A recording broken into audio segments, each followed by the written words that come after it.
41 lawyers packed the glass-walled conference room on the 32nd floor of Harlan Dutton, the most expensive transactional law firm in Austin, Texas. They had their tailored suits and their leather portfolios and their degrees from Ivy League schools framed in oak back in their corner offices. They had $900 an hour billing rates and clients who paid without blinking. Then the door at the back opened and a man in gray coveralls walked in pushing a wheeled mop bucket. The laughter started quietly, the way it always does. One snicker from the associate near the window, then a ripple across the room. Not cruel yet, just reflex. The kind of laughter that says wrong door, wrong floor, wrong life. The man in the coveralls didn't look up. He parked the bucket against the far wall, pulled out a cloth, and began wiping down the credenza in long, unhurried strokes. He was enormous, 6'4" at least, shoulders that filled the fabric from seam to seam. Sun-darkened forearms, the kind of hands that had done real work long before they ever signed anything. He hadn't shaved in 4 days. His name was Chris. The name tag on his chest said so, nothing else, just Chris. Nobody in that room knew yet that 3 weeks earlier he had quietly identified the exact clause in their lead contract that would, by the end of this week, either save or collapse a $2, $3 billion deal. Nobody knew he had already written the solution. Nobody knew that the green binder sitting on a shelf on the 29th floor contained 47 pages that their entire legal team had missed across 11 months of negotiation. But here is what you need to understand before any of that. This story doesn't start with the reveal. It starts with a Tuesday morning, a mop bucket, and a man who understood that the most honest view of a room always belongs to the person everyone assumes isn't really there. He had taken the facilities job on a Monday, telling the building manager he was between things and needed steady hours.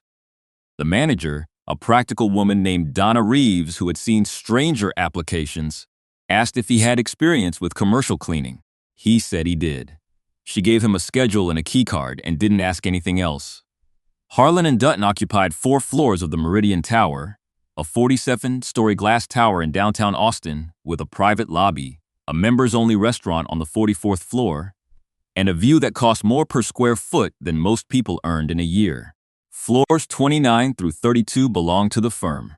41 practicing attorneys, 12 paralegals, 19 administrative staff, and now 1 facilities contractor who arrived at 6:07 every morning and was always the last to leave.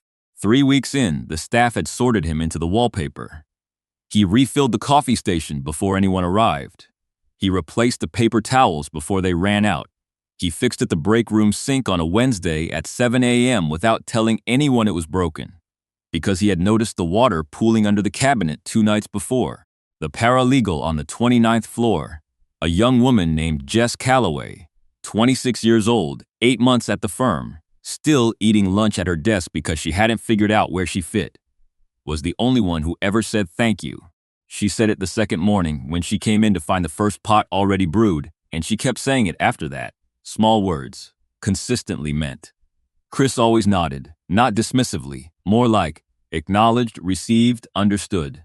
On a Thursday night in her 3rd week, Jess was walking back from the copy room at 11:14 p.m. She was still 2 hours from finishing a brief she needed on Harlan's desk by 7 a.m. when she noticed the light on inside the main conference room.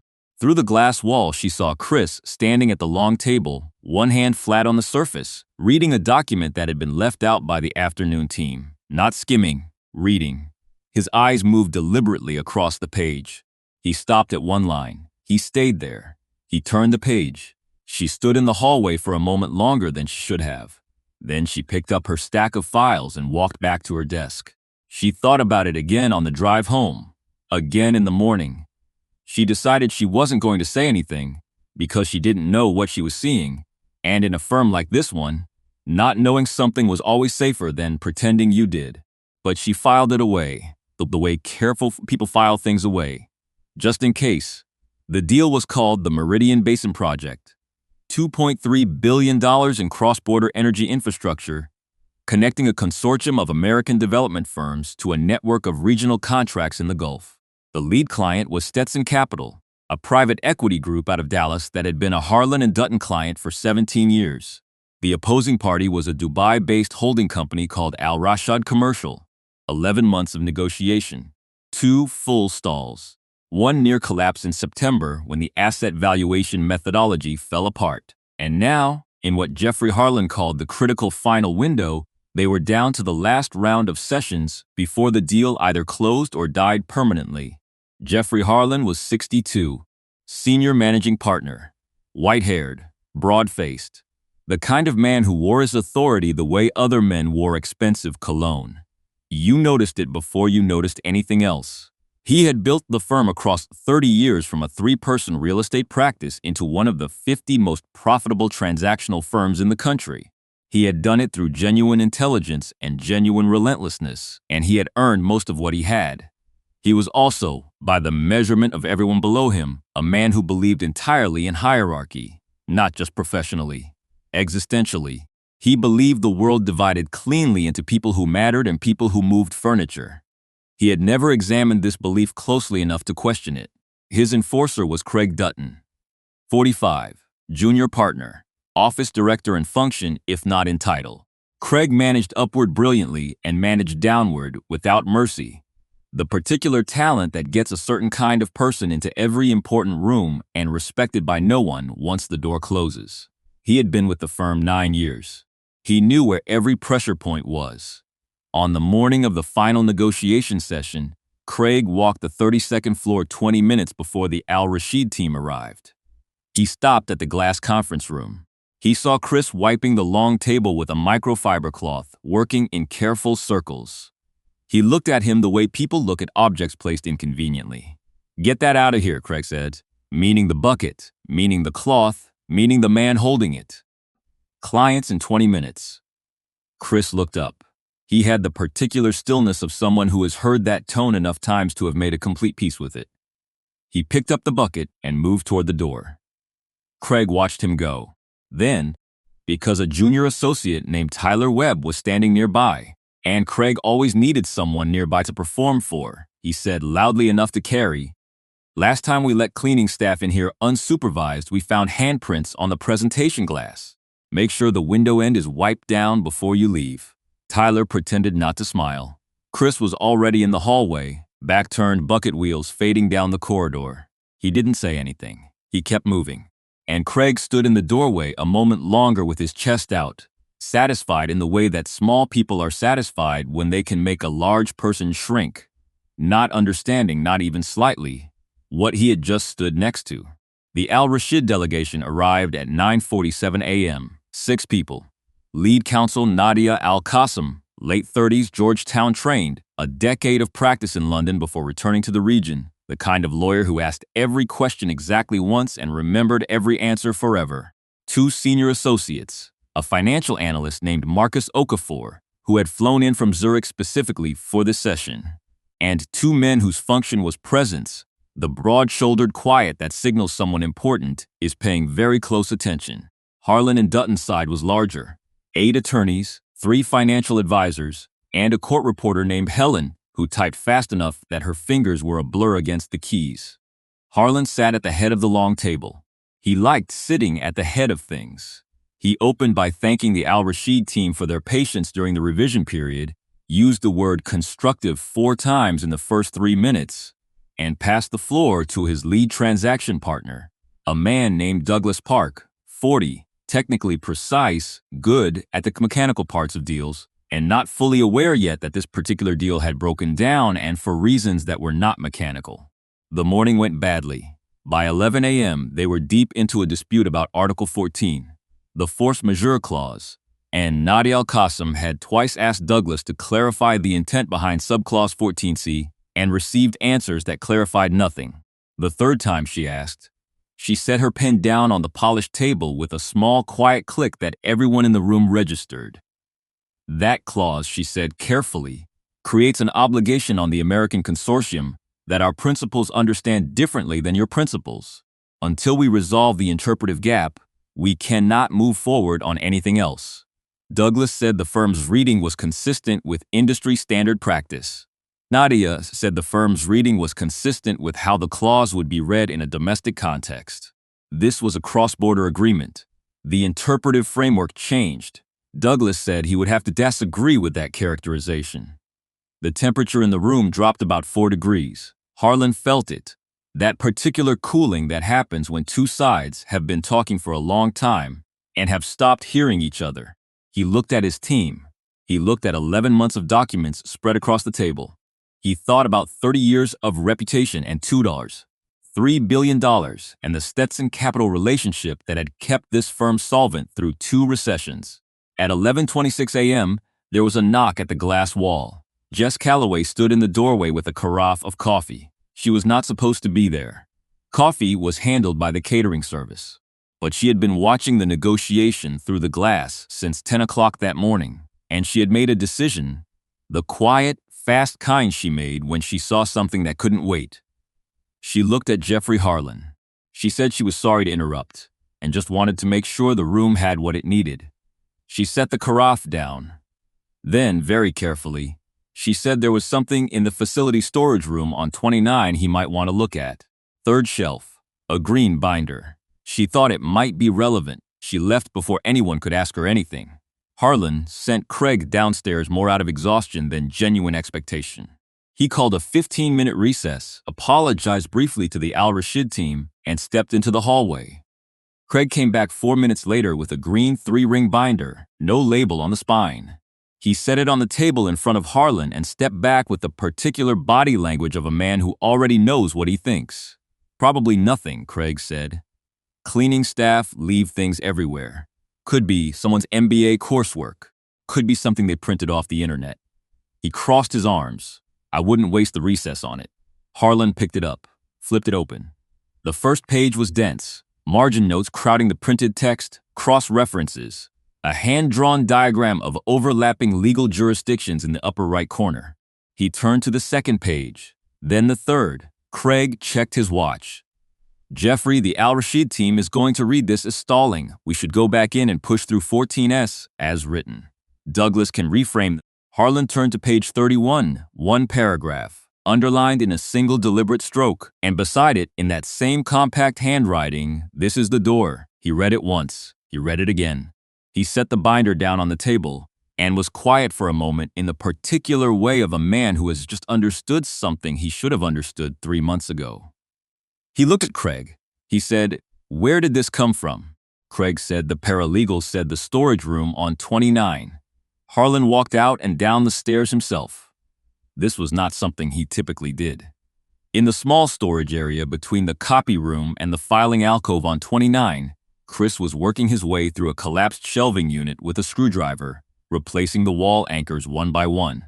He did not look up when the door opened. He finished the anchor he was setting, then set the screwdriver down on the shelf beside him. Harlan said, "Did you write that binder?" Chris said, "Yes."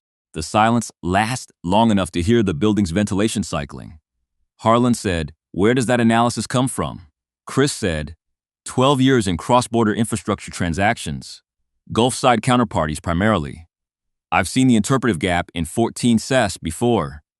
Different contract, same architecture," Harlan said. "You've seen it before," Chris said. The domestic versus GCC definitional split in force majeure language, it comes up in about 1 in 3 cross-border energy deals and gets missed in about 2 of those 3. Your team wasn't careless. They were close to it for too long. Harlan stood very still for a moment. He said, "Tell me about the door." Page 31. Chris stood up. He was 3 inches taller than Harlan, which Harlan registered and could not do anything about. He said, "There's a 2019 arbitration ruling out of the DIFC, the Dubai International Financial Center, that resolved almost exactly this issue in a Gulfside energy contract.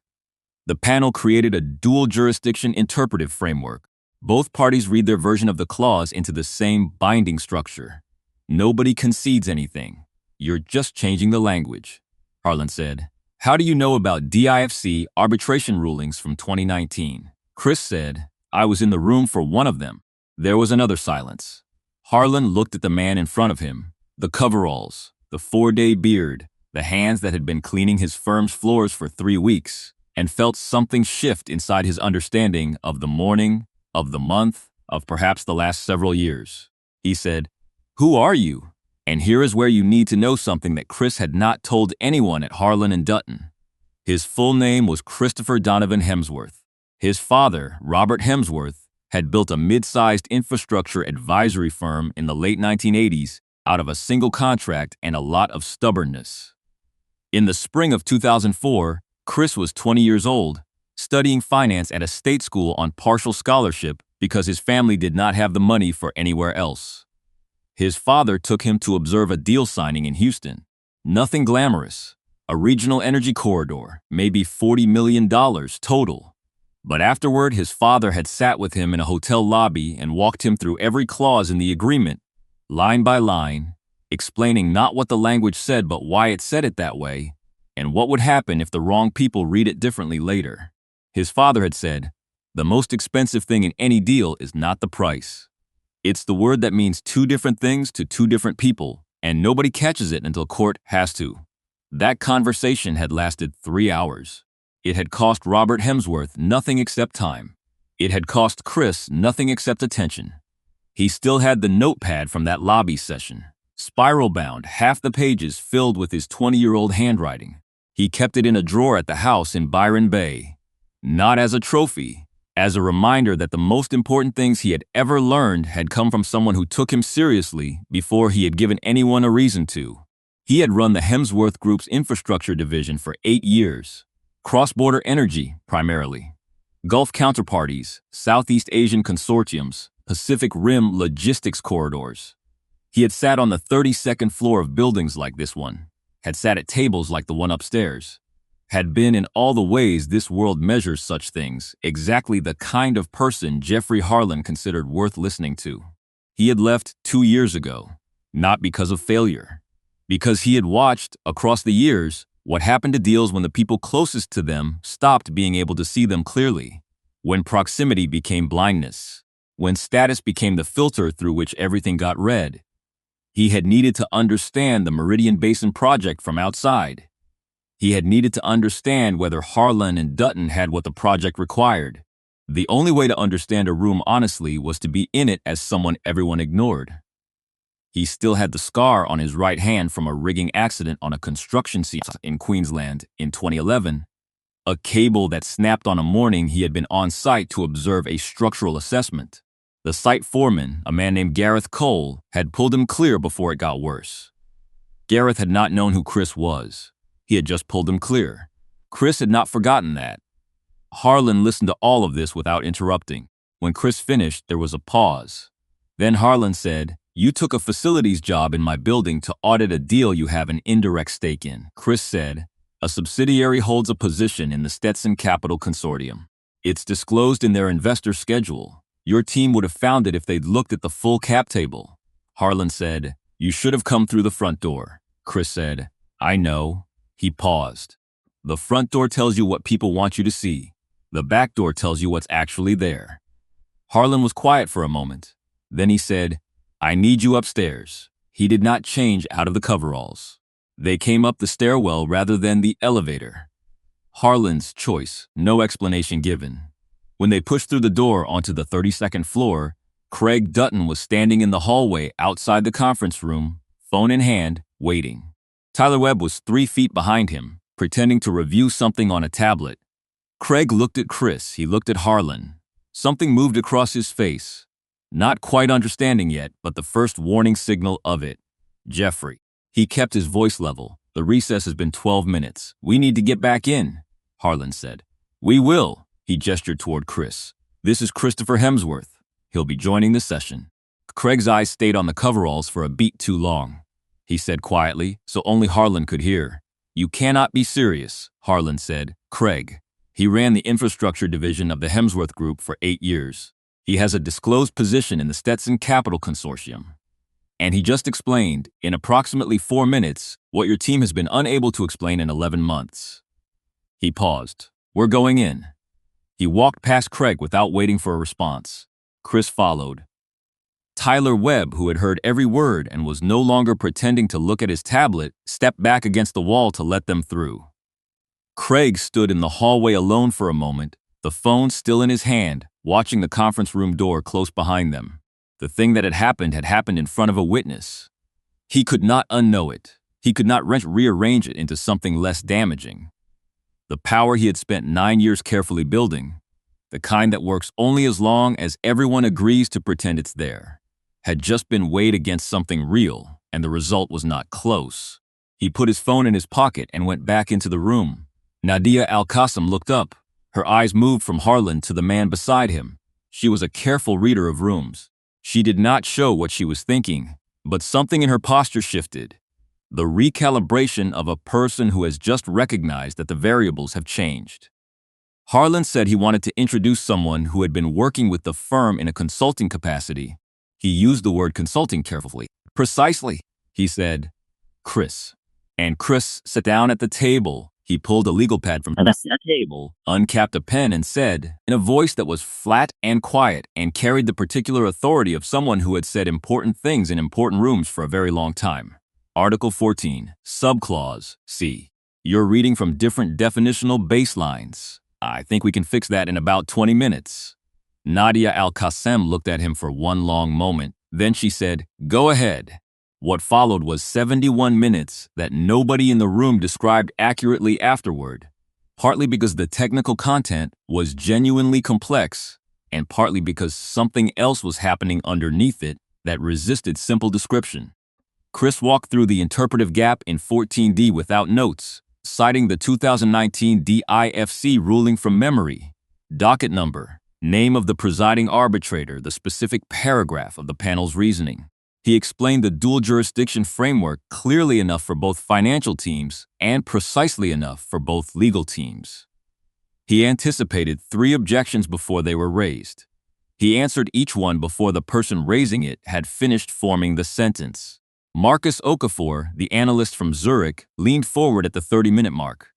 He said the Q2 operational projection Harlan and Dutton's team had sent in September had underlying assumptions that didn't account for regulatory lag in the Eastern Corridor. Chris said he knew.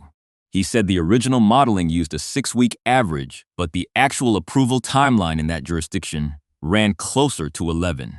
He said the September projection was wrong. He wrote the corrected figure on the legal pad and slid it across the table. Okafor looked at it. He checked his laptop model. He said quietly, yes, that's right. On the Harlan and Dutton side of the table, Douglas Park had stopped trying to lead and was writing down everything Chris said with the intensity of a student who had just realized he had missed the entire semester. Jess Calloway, who had been brought in as note-taker when the session resumed, was typing faster than the court reporter. At the 60-minute mark, Nadia Al-Qasim raised the question she had clearly been building toward all morning. The indemnification cascade in Article 19, a secondary trigger their principals believed created disproportionate exposure on their side in a regulatory default scenario. Chris said, that trigger was added in the August revision. Nadia said, yes. Chris said, it shouldn't be there. The room went still, he said. The original framework didn't include a secondary trigger in 19. It was added during the August round by our side without adequate coordination with the overall risk architecture. It creates exactly the asymmetry you're identifying. He looked down the table at Douglas Park. He said, it should be removed. Douglas looked like a man standing in a river who had just understood the current. Chris looked back at Nadia. He said, I'm sorry it got that far. The silence lasted about 4 seconds. Then Nadia Al-Qasim did something that 11 months of negotiation had not produced. She smiled, briefly, professionally, but genuinely, and said, that's what we needed to hear. They broke at 1:15 p.m. The deal wasn't done. 14 points remained, but it was alive in a way it had not been at 9 that morning, and everyone on both sides of the table understood why. In the hallway outside the penthouse conference room, Craig Dutton pulled Harlan aside. His face carried the urgent energy of a man who needed to reestablish the natural order before it slipped further. He said, Jeffrey, I understand today has been unusual, but the precedent this sets, bringing someone in from facilities without vetting, without conflict clearance, the liability exposure alone, Harlan said. He resolved the 14's issue in 20 minutes. Craig said, that's not the point.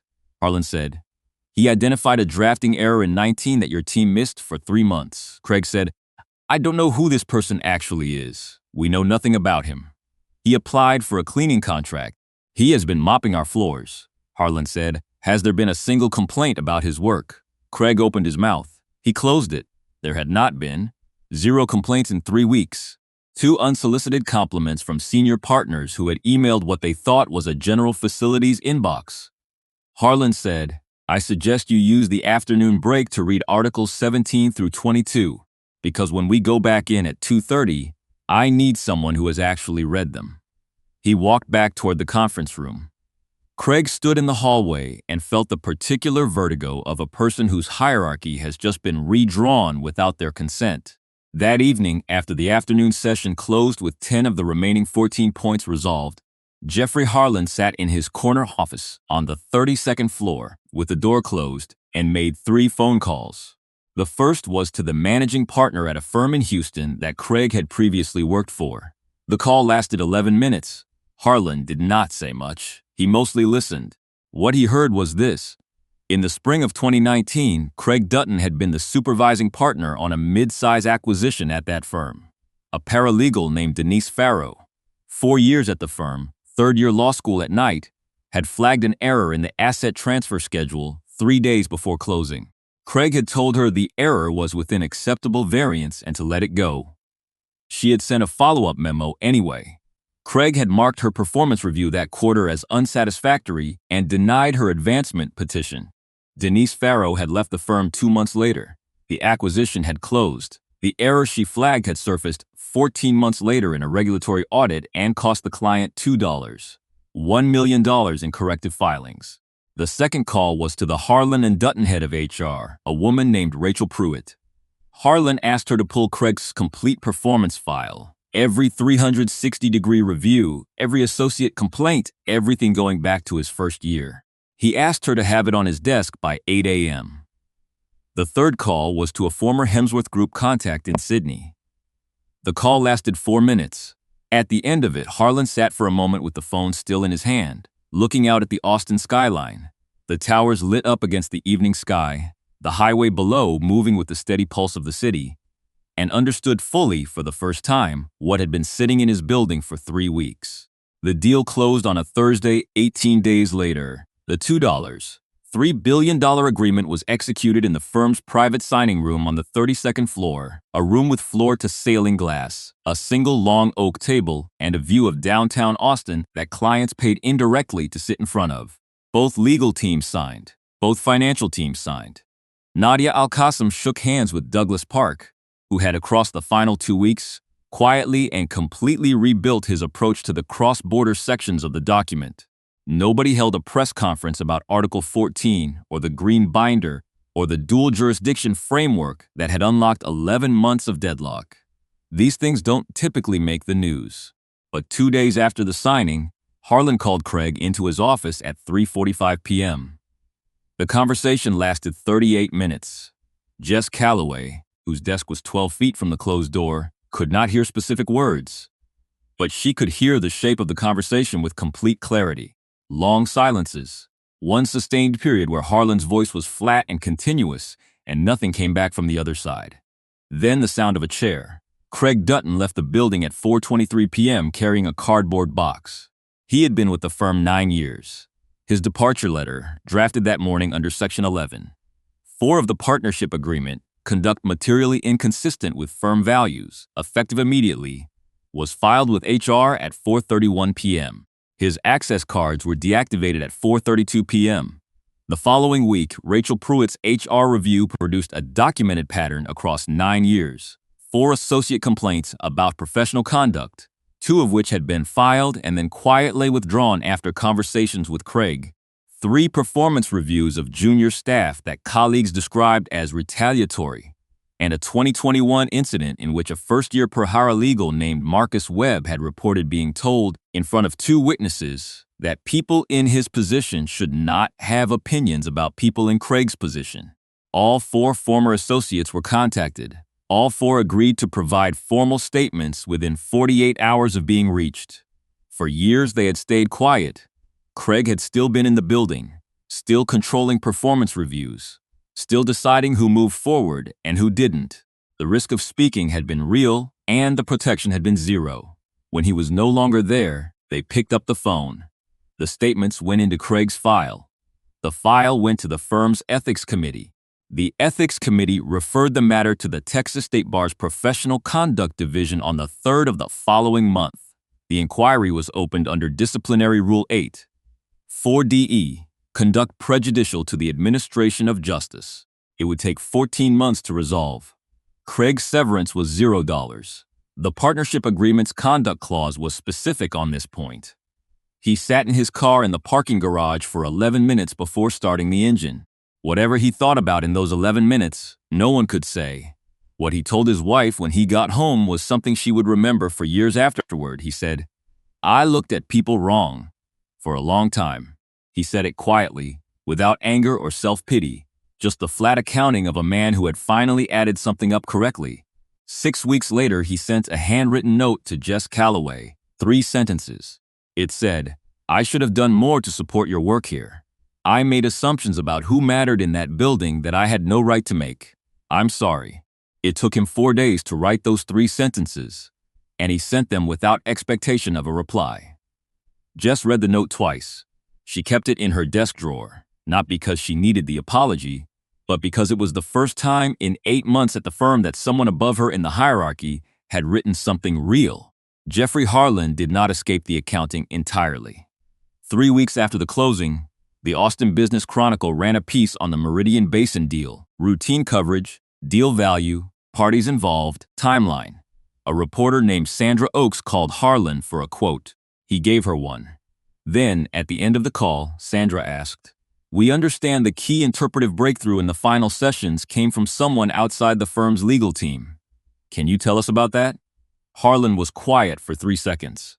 He said, "It came from someone who had spent 3 weeks in this building in a position that nobody, including me, had looked at carefully enough." He paused. "That's the part of the story I think about most." The quote ran the following Thursday. It was not the detail Sandra Oaks had been fishing for, but it was the most honest thing the paper printed that week. Jess Calloway was promoted 2 months after the closing. Transaction coordinator.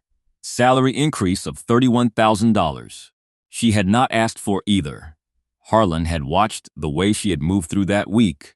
The quiet observation, the decision to go downstairs with the coffee carafe, the precise economy of telling him exactly enough and nothing more. And he had understood that the person who sees clearly and acts with courage is exactly the kind of person a firm lives or dies on. She still made the first pot of coffee in the morning, but now she did it because she wanted to. On Chris's 3rd visit to the building, consulting arrangements, different clothes each time, still quiet, still nothing that announced itself. Jess met him in the elevator on the way up to 29. She said, "Can I ask you something?" He said, "Yes," she said, "the binder. Were you always going to put it there? Or were you waiting to see if someone would find it?" He thought about it for a moment. He said, "Both. I needed to know if there was someone in this building worth working with." She said, "That's a strange way to find out." He said, "I've learned more from watching people in ordinary situations than from watching them in important ones." He looked at the elevator doors. "You said thank you the second morning for the coffee." She said, "Of course." He said, "You'd be surprised how rare that is." The elevator reached 29. She stepped out. The doors closed. She stood in the corridor for a moment, thinking about ordinary situations and what they reveal about a person, and about a man who had come in through the back door of one of the most powerful law firms in Texas. Not because he lacked credentials to walk through the front, but because he understood something that most people with credentials spend their whole lives missing. The world is not divided into people who matter and people who move furniture. It never was. The Meridian Basin Project created $3 billion in cross-border energy infrastructure across 4 regional corridors, 700 construction jobs in the first phase, 1,200 downstream operational roles over the life of the agreement, a clean energy distribution network projected to run for 40 years. Nobody wrote a headline about Article 14, Subclause C. Nobody published a feature on the dual jurisdiction framework or the 2019 DIFC ruling or the 47 pages in a green binder on the 3rd shelf of a storage room on the 29th floor of a tower in downtown Austin. These things don't make the news. But they are the news, the real version, the version that actually happened. Jeffrey Harlan stood at his office window, On the morning the announcement published, looking out at the city, and he thought about something Chris had said in the break room at noon, on the day the deal nearly died. He had said, "The front door tells you what people want you to see. The back door tells you what's actually there." Harlan had been practicing law for 38 years. He had sat in hundreds of rooms like the one upstairs and believed genuinely that he understood them. What he understood now, standing at the window watching the city move below, was that he had been reading rooms the way powerful people read rooms, from the center, which is the one angle from which you see the least. There is a kind of intelligence that cannot be purchased with a billing rate or a title or a degree in an oak frame. It doesn't arrive through the front door because it doesn't need to. It moves through the building quietly. It notices the water under the cabinet. It fixes the shelf. It reads the document left out on the long table at 11 p.m. and writes 47 pages of analysis nobody asked for, and puts them on a shelf and waits to see if anyone is paying enough attention to find them. The man in the gray coveralls had that intelligence. He always had. Think about the last time you walked past someone without really seeing them. The person who refilled the coffee, the one who held the elevator door, the one who fixed the thing you didn't know was broken. Think about what you assumed about them. Think about what you never thought to ask. Brilliance does not always announce itself. It doesn't always come with the title or the tailored suit or the corner office view. Sometimes it comes in through the back, watches for 3 weeks, finds the door nobody else could see, and walks through it quietly, while everyone else is still arguing about who should have the key. If this story made you think differently about who you look past, share it with someone who needs to hear it. Subscribe for more stories about people who prove that dignity is not a credential, and that the most important person in the room is sometimes the one nobody thought to look at. Because every day all around you, there are people being underestimated. Make sure you're not one of the reasons why. This is a fictional dramatized story created for educational and inspirational purposes. All supporting characters, businesses, and events are fictional. Any resemblance to real persons other than Chris Hemsworth is coincidental. Narration is AI-assisted.